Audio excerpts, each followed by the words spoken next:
Hi dear friends and subscribers, welcome to the Cricket Happening Show today. In this part of the Cricket Happening Show, we are going to look at how Pakistan committed suicide in the match against South Africa when they were absolutely sailing across. It was a very low total to defend of 183, and Pakistan, I would say, committed suicide because when Misbah-ul-Haq, the captain, left, the score was 135 for 4. Umar Amin and it was Umar Akmal at the crease, and they were doing it fairly well, just blocking the balls and taking advantage. But suddenly we saw that the ball started keeping low. There was some uncertain behavior in the pitch. But whatever be the case, but it was something where you needed a run rate of only probably 2 runs an over. And the way Pakistan succumbed, the way Pakistan there is absolutely no excuses. Misbah-ul-Haq has already mentioned it was pretty irresponsible, and that is what Pakistan are famous for. They always tend to put mud over themselves, and that's what they precisely did. Because if you look at it, they lost 6 wickets for 17 runs with Imran Tahir and Lonwabo Sotsobe just running riot. In fact, just running through the Pakistani innings. And just look at this. They were 165 for 5 in the 41st over, and they required just 17 or 18 runs to actually win the match. And in the end, the outcome is that Pakistan were all out for 182, whereby they actually gave the match on a platter to South Africa with a 1-run victory. Not only that, if you look at it, it is a real sad commentary on the Pakistan innings, because 182 all out in 46.3 overs. So that really tells you the tale that Pakistan didn't even play the entire 50 overs. And what to say? If you look at it, it looks pretty silly, and this is not the way that Pakistan would have had. Pakistan would have probably thought that when they were sailing at 165 for 4, it's just smooth sailing for them. And look at what happened in the end. South Africa run away with the match with a 1-run victory to take a 1-0 lead in the series. And look at what happened. If you look at the harakiri that was committed by the Pakistani batsmen, says Umar Amin and Akmal were at the crease, and the score at that point read 165. And then suddenly Umar Amin was the first to go, as he was caught by De Villiers off the bowling of Sotsobe for 20. And after that, Umar Akmal trying to hit Imran Tahir was adjudged LBW ball. Imran Tahir for 18 of 17 balls, 1-4 and 1-6. Shahid Afridi hit a good 4 of the bowling of Imran Tahir, and that was a pretty irresponsible shot, because after hitting that 4, what Shahid Afridi could have done with all his experience, we all know Shahid Afridi likes to play strokes, but considering that he has been in Pakistan cricket for quite a long time, being an international cricketer for quite a long time, there was absolutely no need for Shahid Afridi to have a wild swing at a ball from Imran Tahir, and probably he wanted to actually send Imran Tahir into the stands, and that was absolutely needless. And that's what Shahid Afridi did. He went down swinging, and he actually got the ball in the air, and David Miller took the catch. And according to me, that was the real turning point in that game, where Shahid Afridi was caught. Miller bowled Imran Tahir for 9 of just 5 deliveries with 1-4. And then Sotsobe came in and picked up the wicket of Sohail Tanvir. He first picked up the wicket of Sohail Tanvir, was out for 2. And then Imran Tahir, the ball was keeping low. But even if you look at the pitch, that was keeping low and behaving uncertainly well, there are absolutely no excuses for Pakistan. And I'm sure Dave Watmore would be absolutely crestfallen with this defeat. So Abriaz was gone for a duck, LBW ball Imran Tahir. And then it was too much for Saeed Ajmal and Mohammad Irfan to handle. In fact, Saeed Ajmal, probably thinking that Mohammad Irfan could do that, he actually gave the strike to Mohammad Irfan. But all it took for Moni Morkel with his 3rd delivery of the 10th over to just go and rattle the stumps of Mohammad Irfan for 2.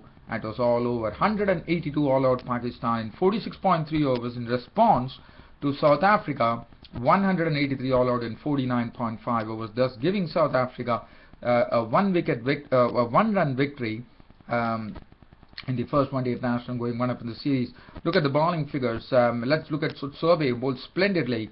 In fact, Imran Tahir and Sotsobe were the ones who were responsible for taking all those 6 wickets. Sotsobe 10 overs 3 maidens 2 for 28. Imran Tahir 10 overs 1 maiden 3 for 45. 8 overs 3 for 41 for Parnell. 2 wickets apiece for Morkel and and 2 wickets to Sotsobe, sorry. And Wayne Parnell of South Africa, first he did it with the bat, and as far as the ball is concerned, he did quite a bit by taking 3 for 41 when he got through the top order of the Pakistani batting, when he picked up the wicket of Ahmed Shahzad for 58, who looked good with 5 boundaries.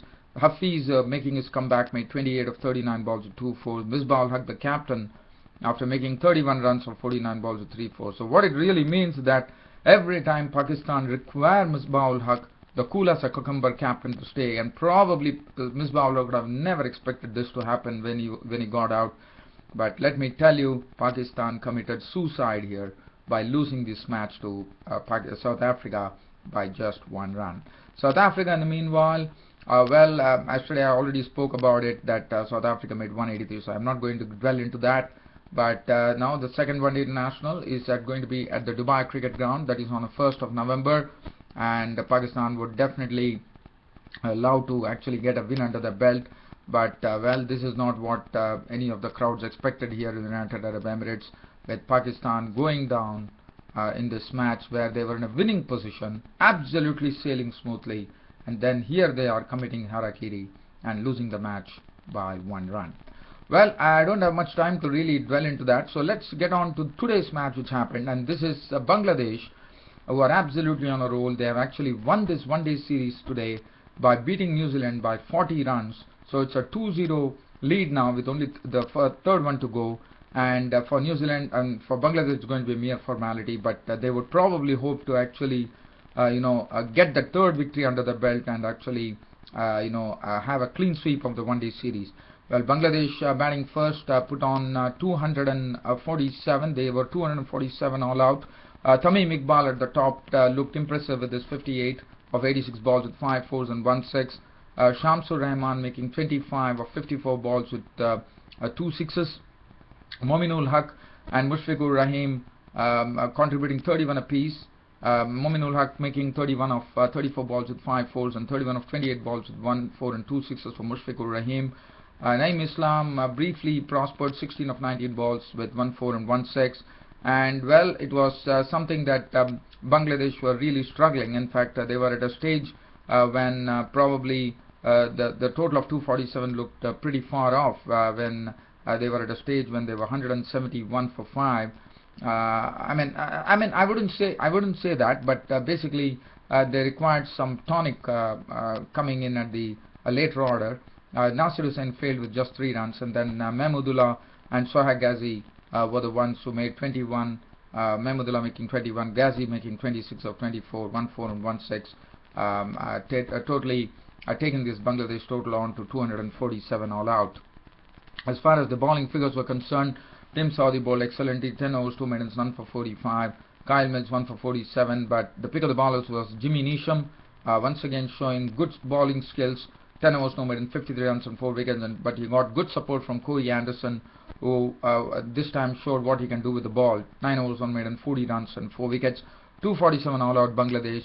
And in reply, New Zealand, well, they didn't have a good start. They lost Hamish Rutherford pretty early, who was clean bowled by Mustafa Murtaza for 1. And the next to go was Dave Sitch. Sohail Ghazi, as you know, he was the man of the match in this particular match.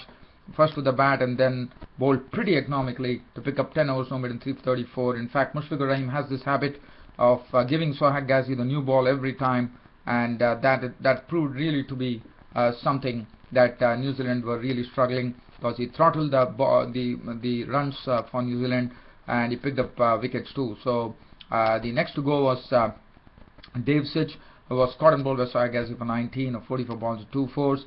Grant Elliott made 14, being LBW bowled Abdul Razak of 32 balls.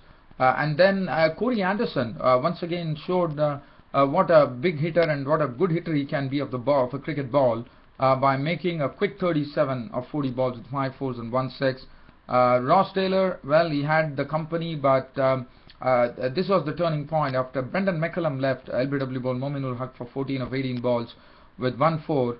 Ross Taylor had the company, and that was a serious misunderstanding with Tom Latham not even opening his account, was run out for duck. So and then suddenly the Bangladeshi bowlers started holding sway as the wicket of Nisham went, and they were 143 for 7.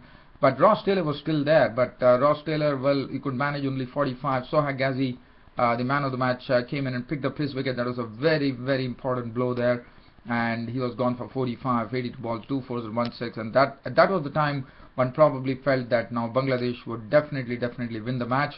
But but still, I would say there was some good batting from Nathan McCullum and Kyle Mills, entertaining the spectators and also trying to do their bit by throwing their bats around, with McCullum contributing 25 of 23 balls with 2 sixes, and Kyle Mills unbeaten 27 of 25 balls, 1 4 and 2 6 before Saudi was clean bowled by Mushraf Murtaza, who got his third wicket. He was out for a blob, and that was it. New Zealand were chasing a very decent target of 247, could muster only 207, and that was it. New Zealand losing the match, but not only losing the match by 40 runs, but also losing the one-day series.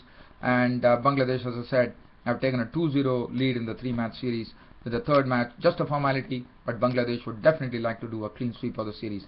Let's look at the bowling figures. The man of the match, Sohail Ghazi, bowled well today. There was an ODI debut for Shamsur Rahman in one-day internationals. Sohail Ghazi, 10 overs, no maiden, 34 runs and 3 wickets, bowled excellently.